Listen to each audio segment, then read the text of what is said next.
कभी हमने ये सोचा है कि हमारे एजुकेशन सिस्टम का कल्चर क्या है? ऐसा कल्चर हमारे यूनिवर्सिटी और एजुकेशन सिस्टम फॉलो कर रहे हैं ना, जिसकी मुझे तो कोई लिमिट्स नजर आती ही नहीं। और इस सिलसिले में पेरेंट्स और teachers they both are responsible. लड़के लड़कियां इकट्ठे पढ़ रहे हैं, को एजुकेशन सिस्टम है और कोई लिमिटेशंस नहीं है, कोई बाउंड्रीज नहीं है। यही समझ लें बस आग और तेल साथ साथ हैं। फंक्शंस हो गए, पार्टीज हो गई, सब कुछ बहुत आम है और कोई टाइम लिमिट नहीं है। इवनिंग में, नाइट्स में पार्टीज होती हैं रात के 9-9 बजे तक, 10-10 बजे तक। और जैम सेशंस भी होते हैं हॉस्टल्स में, यूनिवर्सिटीज में। ये चीजें इंट्रोड्यूस करवाई हुई हैं। बॉनफायर होगा, रात को होगा। जैम सेशंस होंगे, रात को होंगे। ये कल्चर है हमारे एजुकेशन सिस्टम का, सो कॉल्ड एजुकेशन सिस्टम का। यहां से क्या बनकर निकलेंगे आपके बच्चे और बच्चियां? पेरेंट्स जब भी अपने बच्चों को एडमिशन कराएं, काइंडली उस कॉलेज का, स्कूल का, यूनिवर्सिटी का माहौल जरूर देखिए, क्योंकि एनवायरनमेंट का बहुत असर पड़ता है आपके बच्चे के ऊपर। किस तरह का फैशन है हमारे यूनिवर्सिटीज में, कॉलेजेस में? कोई फर्क ही नहीं रखा हुआ बेहयाई में और फैशन में। इसके जिम्मेदार भी पेरेंट्स और टीचर दोनों हैं। घर से पेरेंट्स चेक एंड बैलेंस नहीं रखते बच्चों पर, और एजुकेशन सिस्टम में भी कोई खास ड्रेस कोड नहीं रखा हुआ। कहीं कहीं पर रखा हुआ है लेकिन ज्यादातर जगह पर नहीं है, और अगर है भी तो वो फॉलो नहीं हो रहा। Friends culture, girlfriend, boyfriend, is it allowed? Isn't it हराम? बहुत आम समझा जाता है। अच्छा जी, वो असाइनमेंट बनानी थी ना, इसीलिए जो है ना वो मेरी बेटी को फोन आया। वो असाइनमेंट बनानी थी ना, इसीलिए उसकी जो है ना वो फ्रेंड का फोन आया। अब बेटे की फ्रेंड कौन होगी? गर्ल। और जो बेटी है उसका फ्रेंड कौन होगा? बॉय। लड़का और लड़की कभी दोस्त होते हैं? कभी भी नहीं हो सकते। ये दुनिया का सबसे बड़ा झूठ है। There is no friendship between girl and boy.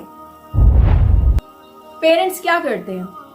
Universities में, कैंपसेस में बच्चों को भेजते हैं एक बेहतर इंसान बनने के लिए, लेकिन मुझे तो लगता है आजकल की यूनिवर्सिटीज हैवान ही बना रही हैं। वो जस्ट पेपर पे बनी हुई एक डिग्री आप लोगों को प्रोवाइड कर देते हैं, लेकिन उससे क्या अच्छा इंसान बन रहा है?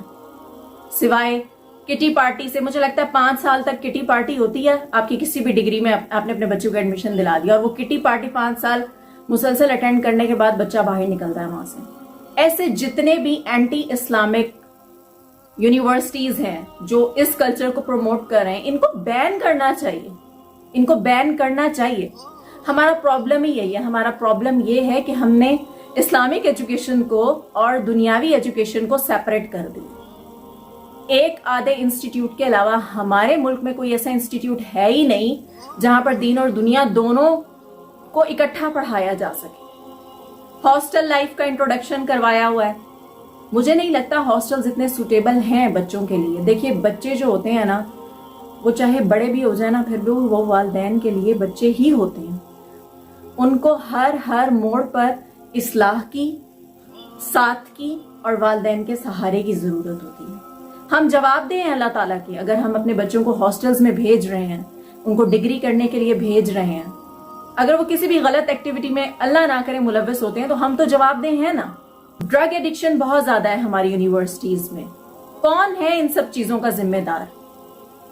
इवन के फंक्शंस होते हैं ना, तो उस पर बच्चियों के कपड़े 2-2 महीने से पहले से बनना शुरू होते हैं। और कुछ तो माएँ खुद ऐसी होती हैं जो बच्चियों को ये गाइड ही नहीं करती कि बेटा दुपट्टा लेना। दुपट्टा is not a part of their dress code. क्या ये जायज है? क्या चीज फैशन को समझा हुआ है? फैशन का मतलब ये है कि आप छोटे से छोटा लिबास पहने या आधा लिबास पहने, ये फैशन है। इसको फैशन कहते हैं। सॉरी टू से, पर मैंने जितना अब तक नोटिस किया है कैंपसेस को, यूनिवर्सिटीज को, अब एजुकेशन का वो मेयार रह ही नहीं गया है। बहुत फहाशी है, बहुत उरियानी है।